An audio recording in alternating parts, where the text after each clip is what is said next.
నమస్తే అండి. నేను మీ Kalyani. Welcome to our channel Kalyani kitchen Kadapa.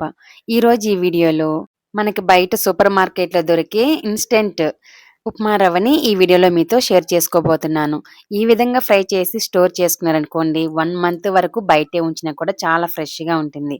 అప్పటికప్పుడు ఈజీగా, క్విక్‌గా తయారు చేసుకోవచ్చు. ఎక్కువ జాబ్ చేసే వాళ్ళకి ఇది బాగా యూజ్ అవుతుందండి. అలాగే మార్నింగ్ బ్రేక్‌ఫాస్ట్ అలాగే లంచ్ బాక్స్ ప్రిపేర్ చేసే వాళ్ళకి కూడా ఈ విధానము చాలా సులభంగా అనిపిస్తుంది. ఎప్పుడైనా బయటకి వెళ్ళొచ్చినప్పుడు కూడా చిటికలో అయితే తయారు చేసుకోవచ్చు. మరి ఈ ఇన్‌స్టంట్ ఉప్మా రవ్వని నేనెలా తయారు చేసుకొని స్టోర్ చేసుకుంటానో మీకు కూడా ఈ వీడియోలో చూపించేస్తాను చూసేయండి. అలాగే స్కిప్ చేయకుండా చూడండి మీకు అర్థమవుతుంది. అలాగే ఫస్ట్ టైమ్ నా ఛానల్ చూస్తున్నట్లయితే సబ్స్క్రైబ్ చేసుకోండి. ఆల్రెడీ చేసిన వాళ్ళైతే ఒక చిన్న లైక్ చేసి హైప్ ఇవ్వండి. ఇంకా ఆలస్యం లేకుండా వీడియోలోకైతే వెళ్ళిపోదాము. ముందుగా ఇక్కడ నేను సుజీ రవ్వని అంటే బొంబాయి రవ్వ 2 కప్పుల వరకు తీసుకొని ఒక గిన్నెలో అయితే వేస్తున్నాను. ఇప్పుడు జస్ట్ మనము సుజీ రవ్వని ఫ్రై చేసుకుంటున్నాం కాబట్టి కొలతలేమి అవసరం లేదు. ఫ్రై చేసుకోవచ్చు. మనం ఎప్పుడైనా ఉప్మా చేసుకోవాలా అనుకునే టైంలో మాత్రము కంపల్సరీగా కొలతలనేవి తీసుకోవాల్సి ఉంటుంది. ఇక్కడ నేను 2 కప్పుల బొంబాయి రవ్వని తీసుకొని గిన్నెలో వేసుకున్నాను. నెక్స్ట్ స్టవ్ వెలిగించేసి 2 కప్పుల బొంబాయి రవ్వకి సరిపడా ఆయిల్ అయితే ఈ టైంలోనే వేసుకుంటున్నాను. వేసి ఆయిల్ వేడెక్కిన తర్వాత కొద్దిగా ఆవాలు, జీలకర్ర, శనగపప్పు అలాగే ఎండుమిరపకాయలు వేసి ఫ్రై చేసుకుంటున్నాను. మీరు కావాలంటే మినపప్పైనా యూజ్ చేసుకోవచ్చు. మీరు కావాలంటే వేరుశనగకాయ పప్పులు కూడా వేసుకోవచ్చు. జీడిపప్పు పలుకులు. నేను ఇవన్నీ ఏమి వేయలేదు. మామూలుగా పోపైతే పెట్టుకుంటున్నాను. మీరు కావాలంటే అవన్నీ కూడా వేసుకోవచ్చు. పోపు వేగిన తర్వాత గుప్పెడు వరకు పచ్చి కరివేపాకు వేసుకొని క్రిస్పీగా వచ్చేలాగా ఫ్రై చేసుకోవాలి. అస్సలు మాడిపోకూడదు పోపనేది. కరెక్ట్‌గా ఫ్రై చేసుకోవాలి. నెక్స్ట్ అందులోకి చూపించిన బొంబాయి రవ్వని వేసుకోవాలి. వేసిన తర్వాత గరిటెతో ఒకసారి బాగా మిక్స్ చేసేయాలి. ఇందులో ఈ టైంలో సాల్ట్ వేసుకోకూడదండి. మనము ఎప్పుడైతే ఉప్మా చేసుకోవాలనుకుంటామో ఆ టైంలో సాల్ట్ అనేది వేసుకోవాల్సుంటుంది. ఇప్పుడు ఒకసారి బాగా లో టు మీడియం ఫ్లేమ్‌లో గరిటె పెట్టి బాగా కదుపుతూ ఫ్రై చేసుకోవాలి.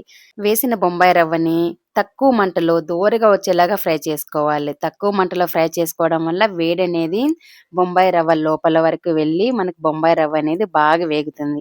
ఆ విధంగా వచ్చేలాగా ఫ్రై చేసుకోవాలి. అలా చేస్తేనే ఉప్మా అనేది టేస్ట్ బావుంటుంది. ఇక్కడ నేను తీసుకున్న బొంబాయి రవ్వ హాఫ్ కేజీ వరకు ఉంటుంది. హాఫ్ కేజీ ఫ్రై చేసి చూపిస్తున్నాను. ఇదే విధంగా మీరు ఫ్రై చేసుకొని స్టోరేజ్ చేసుకోవాల్సుంటుంది. ఇక్కడ నేను లో టు మీడియం ఫ్లేమ్‌ని అడ్జస్ట్ చేసుకుంటూ బాగా దోరగా వేయించుకున్నాను. ఈ విధంగా అయితే వేగిందండి. బాగా మంచి గోల్డెన్ కలర్ అయితే వచ్చింది. అలా వస్తేనే బావుంటుంది. ఇక్కడ నేను ఇంకైతే స్టవ్ అయితే ఆఫ్ చేస్తున్నాను. దీన్ని బాగా పూర్తిగా చల్లార్చాలి. బాగా చల్లార్చిన తర్వాతే మనము ఒక గాజు సీసాలో కానీ, లేదా ప్లాస్టిక్ డబ్బాలో కానీ గాలిపోకుండా ఒక బాక్స్‌లో వేసి పెట్టుకోవాల్సుంటుంది. ఈ విధంగా బొంబాయి రవ్వని ఫ్రై చేసుకొని స్టోర్ చేసుకున్నారనుకోండి, మీకు 1 మంత్ వరకుంటుంది. ఎప్పుడైనా ఉప్మా తినాలనిపిస్తే 5 మినిట్స్‌లో తయారు చేసుకోవచ్చు. మళ్ళీ సెపరేట్‌గా పోపెట్టాల్సిన అవసరం లేదు. ఏ వెజిటబుల్స్ కట్ చేయాల్సిన అవసరం లేదు. చాలా సులువుగా అయితే తయారు చేసుకోవచ్చు. అంతే అండి మనకు బయట సూపర్ మార్కెట్‌లో దొరికే ఇన్‌స్టంట్ ఉప్మా రవ్వ అయితే రెడీ అయిపోయింది. ఈ విధంగా స్టోరేజ్ చేసుకున్న ఉప్మా రవ్వని సులభమైన పద్ధతిలో నేనెలా తయారు చేస్తానో ఈ వీడియోలో మీతో అది కూడా షేర్ చేసుకుంటాను చూసేయండి. ఇక్కడ చూడండి నేను ఇక్కడ గాజు సీసాలో స్టోర్ చేసుకున్నాను. మిగిలింది 1 కప్పు వరకు ఉంది. ఇప్పుడు దీనిని ఉప్మా తయారు చేసి చూపించేస్తాను. 1 కప్పు బొంబాయి రవ్వకి 3 కప్పులు నీళ్లు వేసి గిన్నె స్టవ్ మీద పెట్టి మరిగించాలి. నేనిక్కడ 1 కప్పు బొంబాయి రవ్వకి 3 కప్పులు నీళ్లయితే వేశాను. కొంతమంది ఉప్మా కొంచెం జారుగా అయితే తింటారు. అలా తినేవాళ్ళైతే 3:30 కప్పు ఏసుకోండి. గట్టిగా తినేవాళ్ళైతే 2:30 కప్పు వేసుకొని సరిపోతుంది. ఇక నేను అదే నీళ్ళల్లో టేస్ట్‌కి సరిపడా సాల్ట్, 1 టేబుల్ స్పూన్ ఆయిల్ వేసేసి మరిగించి స్టవ్ ఆఫ్ చేసి గిన్నె పక్కన పెట్టేసాను. ఇలా వేడి వేడిగా నీళ్ళనేది మరుగుతున్నాయి కదా! వెంటనే మనము 1 కప్పు బొంబాయి రవ్వనైతే వేసేయాలి అందులో. అందులో వేసేసి గరిటెతో బాగా ఫాస్ట్‌గా కలిపేసి మూత పెట్టేయాలి. అలా మూత పెట్టేయడం వల్ల వేడనేది బయటకి వెళ్ళకుండా లోపలే ఉండిపోయి వేసిన బొంబాయి రవ్వ చక్కగా ఉడికిపోతుంది. మనము స్టవ్ మీద పెట్టి ఉడికించినట్టుగానే ఉంటుంది. చాలా సులభం అండి. ఒక్కసారి బొంబాయి రవ్వని వేయించుకొని స్టోరేజ్ చేసుకున్న తర్వాత ఈ విధంగా అయితే ఉప్మా చేసుకోవాల్సుంటుంది. చాలా సులభంగా తయారు చేసుకోవచ్చు.